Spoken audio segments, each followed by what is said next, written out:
Hello guys, welcome to my channel. आशा करती हूँ आप सब अच्छे होंगे और अपनी तैयारी अच्छे से कर रहे होंगे। जैसा कि आपने थंबनेल और टाइटल पढ़ ही लिया होगा, जो बीएड वर्सेस डीएलएड का केस चल रहा है, जिसकी परसों सुनवाई भी हुई थी, जिसमें बिहार शिक्षक भर्ती वाले जो बिहार की सरकार है वो पूरी इस उसमें लगी हुई है कि बीएड को जो ये शिक्षक भर्ती आई थी उसमें मौका दिया जाए।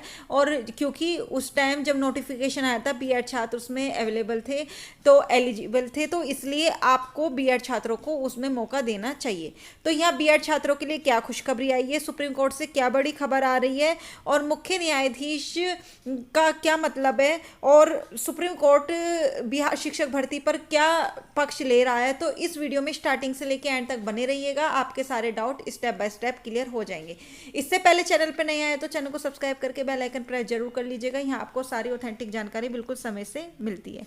जैसा मैं अभी आपको दिखाती हूँ, यहाँ पर बीएड अभ्यर्थियों का मामला दूसरे कोर्ट में किया ट्रांसफर। जैसा आपको पता है, बिहार शिक्षक भर्ती का जो परसों मामला था, वहां पर जो सुना गया था, वहां पर जो बिहार की जो सरकार है उन्होंने अपनी एसएलपी वापस ले ली थी। क्योंकि वो नहीं चाहते थे जो उनका मामला अनिरुद्ध बोस जी की बेंच में दोबारा से जाए, क्योंकि अनिरुद्ध बोस जी द्वारा ही बीएड को बाहर निकाला गया था। तो यहाँ पर दिया गया, बीपीएससी द्वारा प्राथमिक शिक्षक की बहाली प्रक्रिया में बीएड अभ्यर्थियों का रिजल्ट जारी करने की मांग को लेकर दायर याचिका की सुनवाई शुक्रवार को जस्टिस एस बोपत्र और एम सूर्यवंश की खंडपीठ में हुई। याचिकाकर्ता बिहार प्रारंभिक युवक शिक्षा संघ के प्रदेश अध्यापक दीपाकर और गौरव और मीकू पाल की ओर में वरिष्ठ अधिवक्ता प्रदर्शन भूषण तिवारी ने कोर्ट को बताया कि छत्तीसगढ़ से इसी तरह के मामले में कोर्ट ने बहाली प्रक्रिया को आगे बढ़ाने की हरी झंडी दी थी, लेकिन इसी दलील पर खंडपीठ ने मामले को अनिरुद्ध बोस के कोर्ट में ट्रांसफर कर दिया। अगले सप्ताह नए बेंच में केस को फिर से सुनवाया जाएगा। जैसे यहाँ पर छत्तीसगढ़ की बात की गई है, क्योंकि छत्तीसगढ़ में क्या हुआ था, जब बीएड को बाहर निकाल दिया गया था, लेकिन वहां की खंडपीठ द्वारा ये बोल दिया गया था कि बिहार की काउंसलिंग जारी रखी है और उनको लेटर भी दिया गया। तो यही चीज चाहती है कि बिहार की भी जो प्रेड वाले हैं उनको बाहर ना निकाला जाए, उनको भी रखा जाए। नेक्स्ट, बीएड अभ्यर्थी पर फैसला, मुख्य न्यायाधीश के कोर्ट में 20 को सुनवाई। जैसा आपको पता है, जो हुआ है अभी वहां पर मुख्य न्यायाधीश के उसमें चला गया। जैसे यहाँ पे लिखा है, बीएड अभ्यर्थियों के भाग्य पर फैसला, अब मुख्य न्यायाधीश के कोर्ट में उम्मीद अभी भी जिंदा।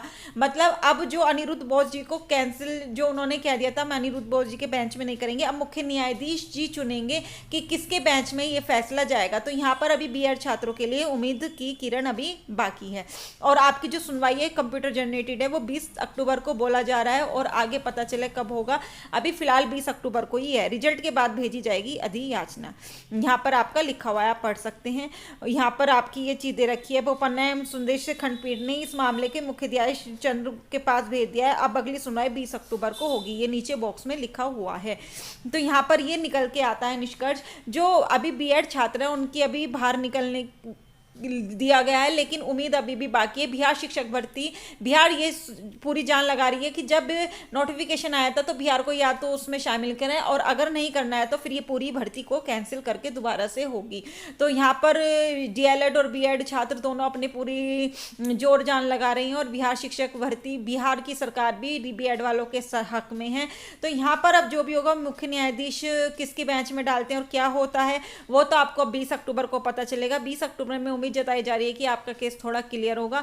लेकिन आप ये देखें कितने साल से ये केस चल रहा है। आपकी पहले वो चल रहा था बीएड वर्सेस बीटीसी का विवाद का फैसला आएगा, लेकिन आपने देखा कि ना इस वजह से ना कोई भर्ती आ रही है, और जगह सब में हो रही है, लेकिन यूपी में अब वो इलेक्शन भी आने वाले हैं, लेकिन यूपी में कोई भर्ती नहीं आ रही है।